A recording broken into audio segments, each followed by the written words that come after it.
So let's take a closer look into the history of match balls. This is a typical example of manufactured ball way from the 1930s.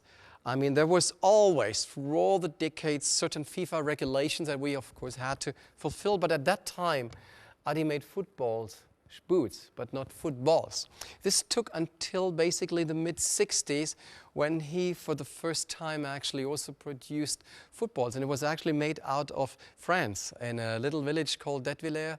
And it was Adi's son Horst who primarily has striven to further produce balls. But the big milestone for Adidas came in 1970 when the world was looking to the World Cup that took place in Mexico. And you might remember it was the first time that the World Cup was globally broadcasted with satellite TV. So that was probably a milestone also for Adidas football, because that Telstar was seen in every match, and it was an outstanding success in those years. Since then, we gradually improved the balls, not only from performance characteristics, but we also looked into the way the ball actually can be seen by the spectators or on a camera.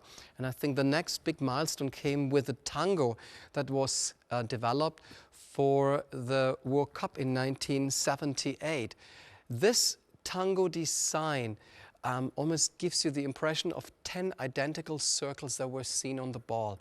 And it was outstanding. And that design actually became almost like a milestone and a recognition or a key identifier for Adidas match balls since these early years. We also improved the way that the materials would withstand any water uptake, which was the worst problem in the early decades when the match balls were seen that they had a certain weight in the beginning, but over a game when it was played in wet conditions, the ball took up so much weight. And you can imagine if a striker does a head ball or gets a shot and takes that shot, it's difficult, of course, to handle because of the irregularities with the ball weight.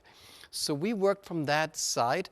And then I think another major milestone came when we found a new method through our Adidas innovation people that we can change the manufacturing process of match balls. The perfect example is, and it started already 2 years earlier for a ball that we developed for the European Championships, when you see the match ball that we used in the 2006 World Cup. That ball no longer uses the normal manufacturing process, but instead comes with thermally bonded panels and elements that not only created a much smoother surface, but got rid of the irregularities that you would have in the conventional manufacturing process. We worked further with that system, and the feedback from players was terrific. And now if you take it to the latest match ball, we again improved from that measurement. We still use the thermally bonded manufacturing process for a smooth surface, but it is rougher on the outside, simply to give players more grip, no matter what the weather conditions would be.